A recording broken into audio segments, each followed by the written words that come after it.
On today's primetime local news, professional bull riders cowboy up and bear down over the weekend. This afternoon I ended up with a couple buck offs, so that kind of put me down in the dumps, but this will give me confidence now rolling the next season. And Christmas spirit filled the border city over the weekend with Here Comes Santa Claus Day. Plus, on Retrospect, a look back at residents upset about a nativity display in the cemetery. Hey, I'm Eric Bay, and now Christmas is quickly approaching, only a few weeks left, and we are here today at the Olive Tree, checking out everything they are doing, helping raising some toys and some food as well, only a week left, so we're going to have more details on that from here throughout tonight's show.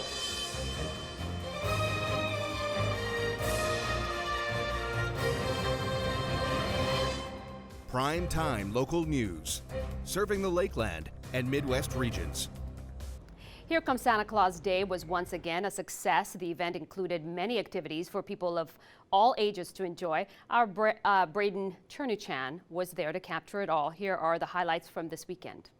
This year's Here Comes Santa Claus Day was bigger than the last. With a hot dog roast, crafts, and hay rides, the day had something for everyone. For organizers, seeing what this has grown into makes it hard to believe that originally it was only supposed to last a decade. So the plan was originally to do it for 10 years, but when we got to 11 years, the community made it known that it was an event that was important.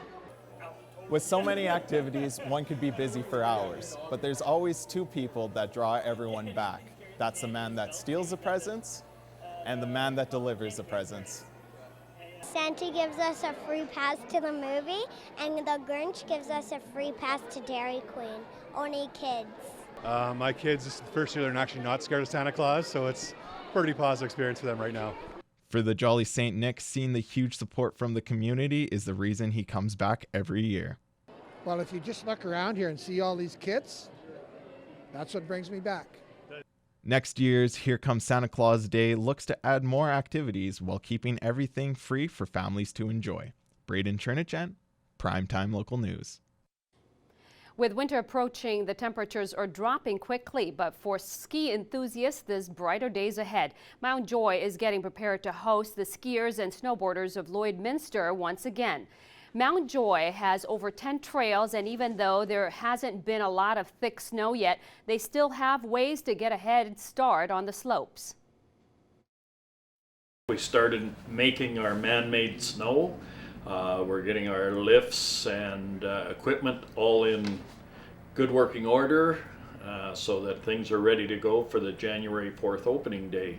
Our chalet, our rental building, doing some finishing touches on everything to make sure that we're good to go. And through the support they've received from the community, they've been able to upgrade some things around the hill. This year, they may be able to offer some different trails. We haven't made any new runs, although we've mowed the hill in a couple places that haven't been mowed in a number of years. So if we can get the snow cover on it, that there'll be some new places for guys to adventure and get a little bit off the beaten track. More information, including hours and rates, are available on their website and Facebook pages. In this week's retrospect, Abby St. John goes back over 20 years ago to 1997, where a local group is getting Christmas food hampers together for the holidays. Plus, back in 2004, Lloydminster residents were split on the placement of the city's nativity scene. Here's more on that.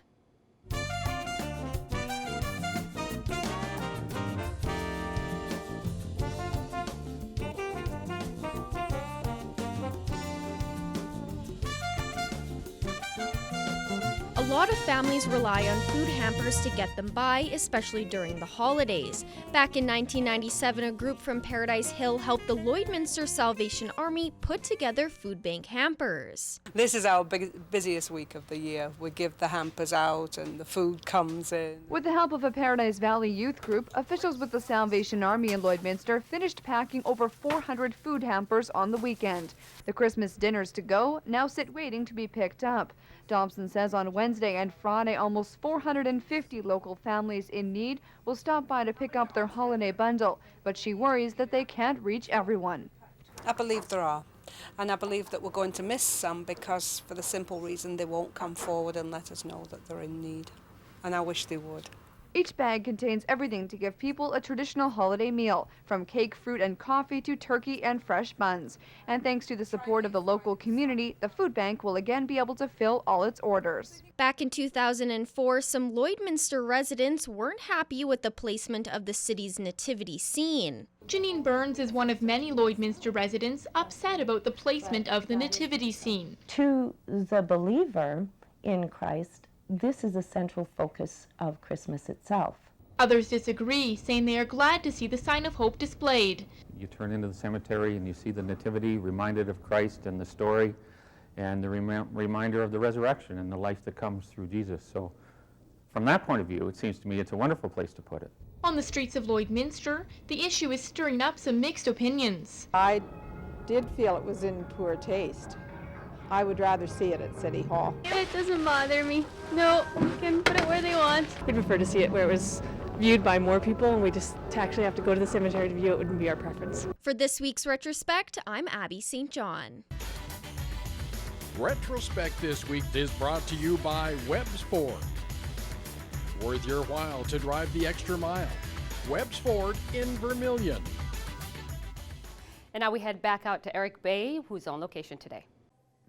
Back here today at the Olive Tree, and we are checking out everything that is happening here, especially as we are entering into this Christmas season. And Becky Shilley joins me now, and so right now you guys are running Gift of Christmas. So can you just tell us a little bit about what you guys have going on there?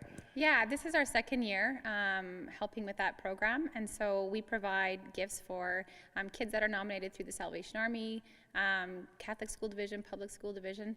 Last year we did about 340 families, and this year I think we're at about 380. So one of the biggest changes is that last year we included teenagers. So we provide gifts for kids 0 to 18. And now, yeah, you mentioned that for all kids especially, and you talk, this is your guys' second year, so just talk, I guess, the importance of getting involved in this and making sure that kids do have a few gifts, especially at Christmas. Oh, it's such a special thing, and it is so important, you know, especially for teenagers who oftentimes get forgotten. So, the donations are down a little bit from last year from what we can tell. It's kind of hard when we're storing them in the CCAN, but we're probably about 50% of the gifts that we received last year this time. And so obviously definitely looking for more. So if people do want to get involved, how long do they have to do it, and how can they do so? The deadline is, I think, December 13th. They can bring them to us or one of the other locations that's collecting them, and we'd be more than happy to help them with it. All right, thank you for this, and we're going to have some more from back here at the Olive Tree, continuing with what is going on here going into Christmas, and especially we will be looking at some food donations as well coming up. But before that, we're going to head back into the studio.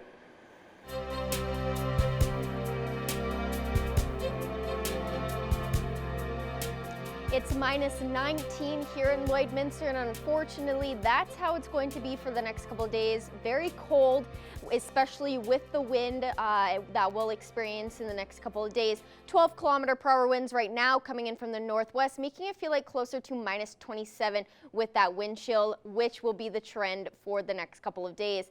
Minus 20 in Cold Lake, minus 19 in Athabasca, minus 12 in Edmonton, minus 10 in Red Deer, minus 9 in Rocky Mountain House, minus 6 in Edson, minus 13 in Jasper, and minus 11 out in Whitecourt. And on the Saskatchewan side, minus 20 in Meadow Lake, minus 23 in Prince Albert and Saskatoon, minus 25 in Melfort, minus 21 in North Battleford. And overnight, it's going to be fairly cold for North Battleford, with a low of minus 24, but that wind's going to be fairly low at 6 kilometers per hour coming in from the west-northwest, which will be 7 kilometers per hour coming in from the northwest tomorrow, with a daytime high of minus 17.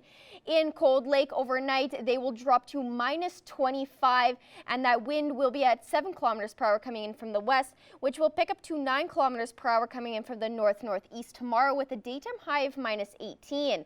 Here in Lloydminster, fairly clear night, but the temperature will drop to minus 22 degrees, and that wind will also drop to 9 kilometers per hour coming in from the west, which will stay the same speed but coming in from the northeast tomorrow, with a daytime high of minus 19 and a low of minus 22. On Wednesday, it will be a high of minus 17 and a low of minus 22, but we have a 61% chance that we'll see some snowfall throughout the day. And then on Thursday, it will be a high of minus 14 and a low of minus 18. Fairly cold day, as that wind will be at 19 kilometers per hour, or making it feel like minus 19 with that wind chill. But that wraps up your 3-day forecast. We'll have more news coming up after the break.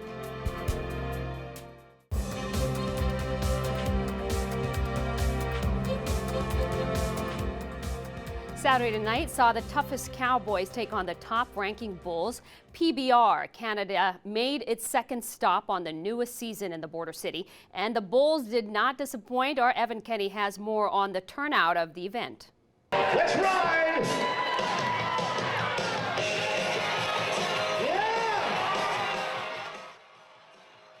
The crowd was packed, and so was the lineup.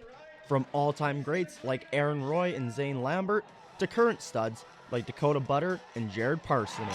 Yeah! Only a handful completed rides, with Butter walking away with the top score in the long go, with an 85.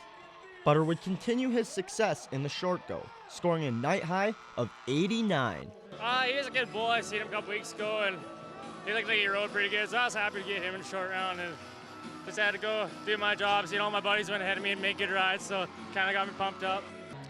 And while Butter didn't fare as well as he would have liked in Saskatoon, he's starting the new season off on the right foot. Butter is looking to take this momentum into New York for the Unleash the Beast tour. It's going to give me some momentum now. Saskatoon, I ended up with a couple buck-offs, so that kind of put me down in the dumps, but this will give me more confidence now rolling the next season. While some riders will be joining Butter in the States, the bulk of the PBR Canada season will resume in the new year. Evan Kenny, Primetime Local Sports. And now to our Abby St. John with your weather update.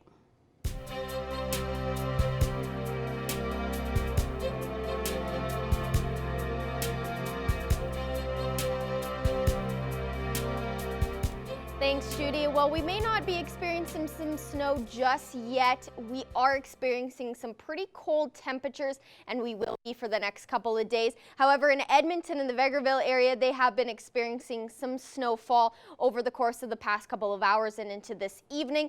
Nothing too severe on the Saskatchewan side either, but for right now, we are sitting at pretty clear skies, just pretty cold and windy days. Minus 19 still here in Lloydminster, minus 22 in Maidstone, Meadow Lake, and Pearceland, minus 24 up in Isle Cross, minus 21 in North Battleford, Green Lake, and St. Walburg, and minus 17 down in Maidstone. And on the Alberta side, minus 20 in Bonnyville, Lac La Biche, Cold Lake, and Marwayne, minus 21 in St. Paul, minus 18 in Vermilion, minus 19 in Provost, Wainwright, and Vegreville, and minus 12 out in Edmonton. And tomorrow, a daytime high of minus 19 here in Lloydminster, as well as in Bonnyville, minus 18 in Cold Lake, Marwayne, Vermilion, minus 16 in Wainwright, minus 14 in Provost, minus 13 in Edmonton, minus 17 up in Lac La Biche. And on the Saskatchewan side, minus 24 up in Isle Cross, minus 20 in Green Lake, minus 19 in Meadow Lake, minus 18 in Pearceland, St. Walburg, and Maidstone, minus 13 in Macklin, minus 17 in North Battleford. And overnight across the region, no real chance of snow, but it will be cold, with Wainwright sitting pretty clear at minus 21, and then minus 25 in Pearceland, Isle Cross, and Paradise Hill, minus 24 in Meadow Lake and in Bonnyville and Unity, minus 20 in Provost, and minus 19 in Murnum. And your school day forecast for tomorrow, 8 a.m. it'll be minus 20 with fairly clear skies, and then by the time recess rolls around, it should be nice and sunny, but it'll be minus 19. And then lunch, you'll stay at minus 19 with a little bit more cloud coverage. And then by the time school's out, it will be at minus 19 still, with that mix of sun and cloud, and a low of minus 22. On Wednesday, there's a 61% chance chance of snowfall with a high of -17 and a low of -22. On Thursday, it'll be -14 as the daytime high and a low of -18. On Friday, there'll be a 56% chance of snowfall with a high of -15 and a low of -17. And then on the weekend, on Saturday, it'll be a mix of sun and cloud with a high of -11 and a low of -18. High of -11 also on Sunday with a mix of sun and cloud and a low of -15. Then to start your week off, again on Monday, it'll be a mix of sun and cloud with a high of -7 and a low of -20. As we get further into December, we will experience some colder temperatures and faster wind, which will make the days feel colder than they actually are, so make sure you definitely have those winter gear out to bundle up and stay warm. That wraps up your 7-day forecast. We'll have more news in the question of the day coming up after the break. Back here today at the Olive Tree, and we are checking out everything going on here entering the Christmas season, and I'm joined once again by Becky Shilley. And so last time we talked about toy donation, but you guys are also looking for some food donations as well. So first off, just give us a little background on that. Yeah, so we do Christmas hampers with the Lloydminster Catholic School Division. We'll do about 120 again this year, and so, you know, that's a lot of items. Each hamper is about 2 banana boxes worth of food. 4 cans of fruit, for example, in each box. So we need 480 cans of fruit, which we're short of. So there's a few items we still need a lot of. Pancake mix and pancake syrup, cans of fruit, pasta sauce is always a high need. We'll be posting on social media again today, updated numbers. So if people want to donate a couple items, it's very much appreciated. Definitely, and now we talked again, you guys have gifts as well. So what are some other ways, I guess, that people can come out here and support the Olive Tree? Well, each year we put out our gift guide. It kind of explains some of our different programs and how people could sponsor us. You could sponsor a seniors luncheon, for example, or one of our community meals, and just some other ideas. These are available at our building. They're going into the newspaper this week, and it's also available online, theolivetreeloyd.ca. So lots of ways to get involved for everyone. And now again, talking not only gifts, but the food as well. So if people, again, do want to get involved, you mentioned those hampers will be packed very soon. So how long do people have to come down, and how can they, I guess, come down, help out? Oh, give us a call or send us an email or a Facebook message or whatever, and we can, based on what speaks to their heart, or if their families want to come, their kids, or just them as individuals, we can put them in somewhere. And now again, we've talked about donations, but if people do want to say volunteer, is that also a possibility here as well? Definitely. We don't have many spots left in December. It's the busiest month for that, but always give us a call and check it out. All right, thank you for that. And we are going to have some more from back here again. Tons of ways to help here in the Christmas season at the Olive Tree. But before that, we are going to head back into the studio.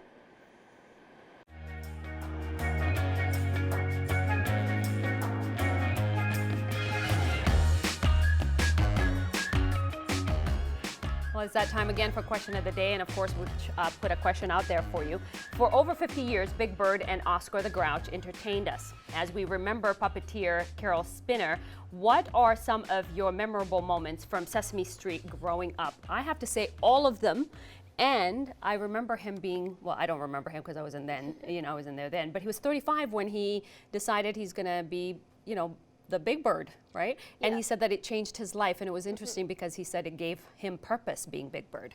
Yeah, I think the best thing, what makes Sesame Street so amazing is that it's so generational. Yeah. Because my mom and dad watched Sesame Street growing up. My cousins, my uncles, they all watched it. I watched it. Yeah. So you have these generations watching it, and you can relate to all these characters, and you can actually say, oh, they taught me, this puppet taught me this character taught me this. And Big Bird is such an iconic character. Huge. And yeah. Oscar the Grouch is obviously, way different than all the other characters. One, because he's a grouch. Yeah. And I think that just shows just how, how people can be. They can be a little bit grouchy, but some of the comments real quickly that they said what their favorite memory was, the day Mr. Hooper died and the day they found out Snuffy was real. Oh.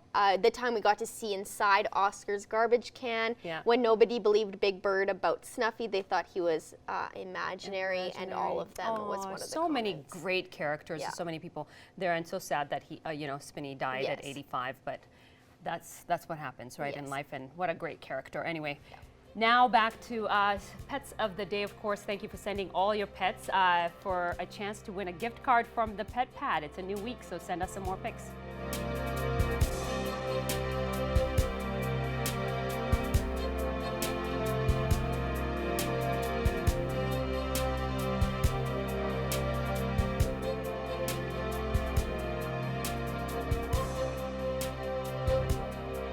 We want to see your pets. Send photos of your pet and their name to our Facebook, Twitter, or Instagram to have them featured on Pet of the Day. Your name will be entered into a weekly draw for a gift certificate from the Pet Pad. Joining me in studio today is the one and only Josh Ryan. Josh, thank you for this. Thank you, as always. Well, this weekend we saw a little bit of ups and downs on the ice with the Bobcats team here.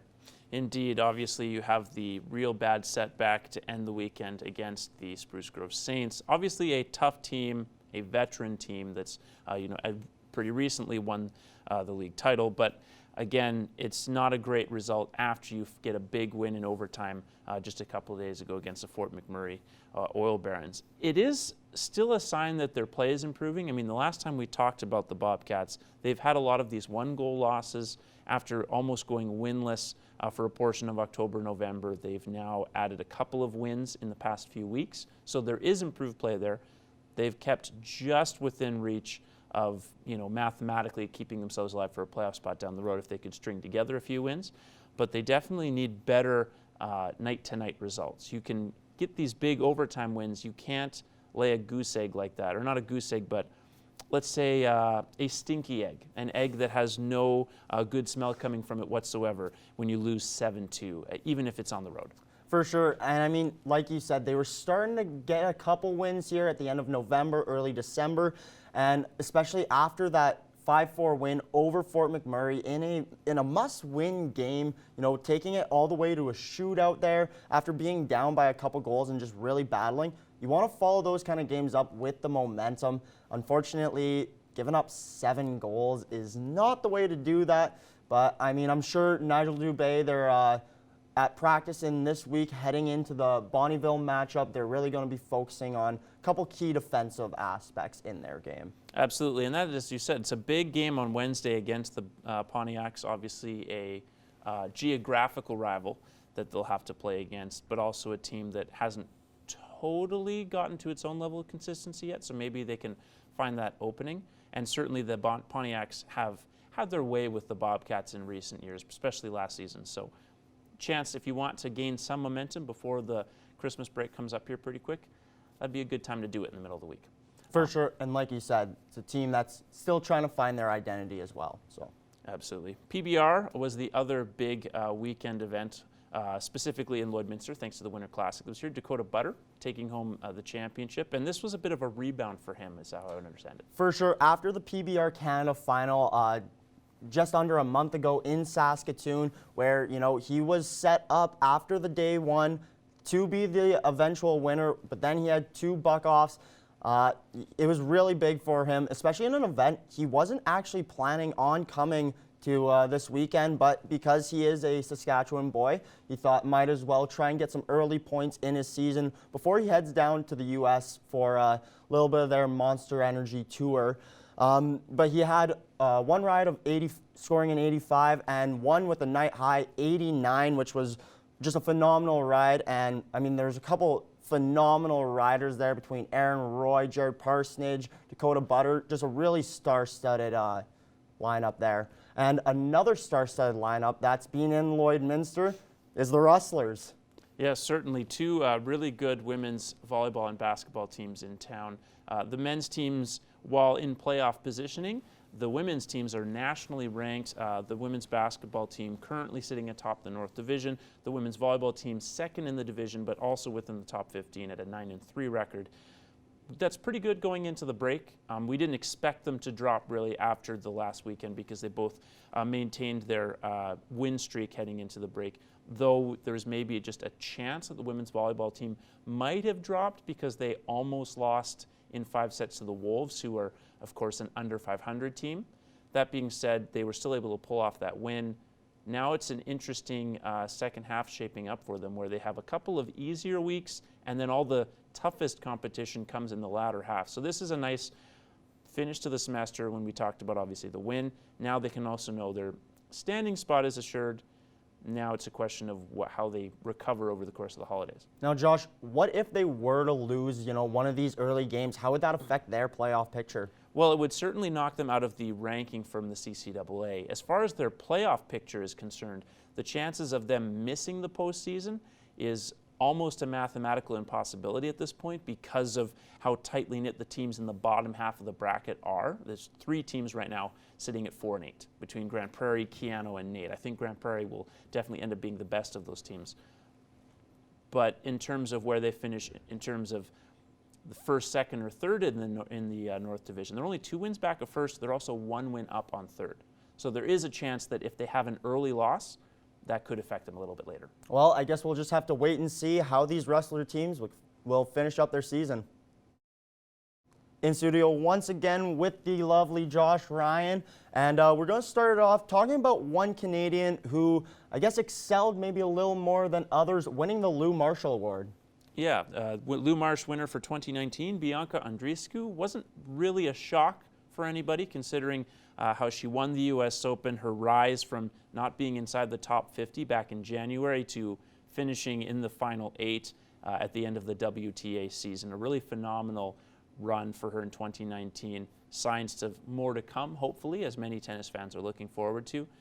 And she really sort of took the entire sports world by storm in August. So there wasn't really a true challenger. Maybe you could make an argument for Connor McDavid's excellence, but that feels a little boring in terms of narrative, which often comes into the picking of awards. Brooke Henderson, one of the nominees, certainly a deserving nominee as well, but you can't really compare that to just what a spectacle it was to see Andreescu win back in August. For sure, and then between Andreescu and the whole Davis Cup thing with Canada, Canadian tennis has just really shot through the roof. Josh, I know you're a big tennis insider here. Oh, I know about that.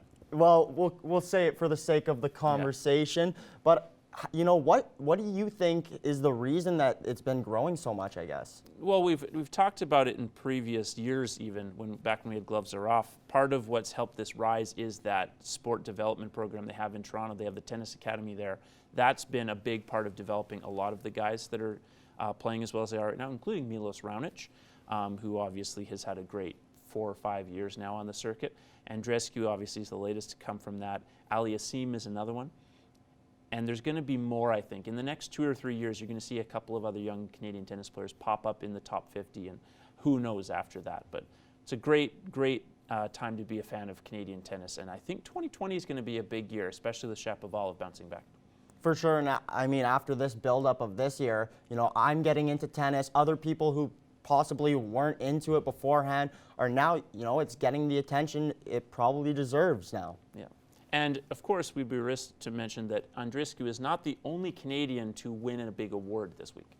For sure, coming out of the Big 12 in the United States, college football, running back Chuba Hubbard wins Big 12 Offensive Player of the Year. This is the first time, I think, ever that a Canadian has won the award, and the first time since 2002 that a running back has won the award. And I mean, Chuba Hubbard, he's just been on a tear this year, tearing up every team, rushing for over an average over 100 yards per game, 1,900 on the season. That's more than anybody else in college football right now by almost 200, while still playing one game less than majority of those high-end running backs. So he's really something to see, and especially with the Heisman Trophy finalists coming out today, it's really something that it's exciting for Canadian football players.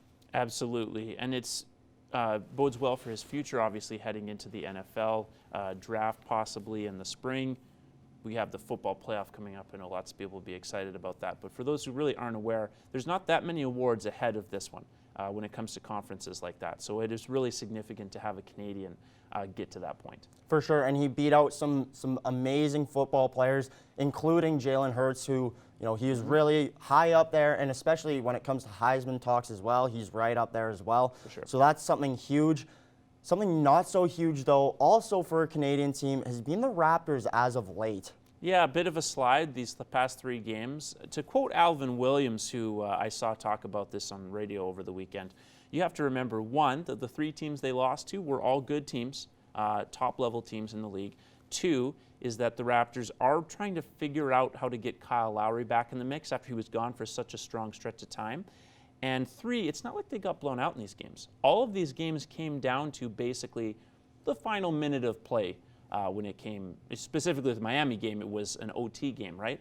So it's not as big a, oh my goodness, maybe they're not that good a team. They lost tough games to good teams while figuring things out on the fly. The Fred VanVleet knee injury is a little more concerning, but then we have Terrence Davis Jr., so that's always a good plus to have in the backcourt. So do you think it's maybe even more concerning with the whole chemistry thing between Kyle Lowry and maybe the rest of the starters here? I don't really, because it's an NBA championship team, and a lot of it just takes time. It's tough to go from not playing basketball to playing 3 tough games in a row. I'm honestly more worried about the Oilers moving forward, because while I'm in an island on this prediction, I said that depth would be an issue, and it's starting to become an issue now. You still have 2 of the best players in the game, but if no one else is scoring and you're playing against tough competition late in the season, that could be an issue. And especially now that James Neal has started to cool off maybe a little bit, scoring less goals than Lucic in the month of December. I guess it might be something for the Oilers to be worrying about.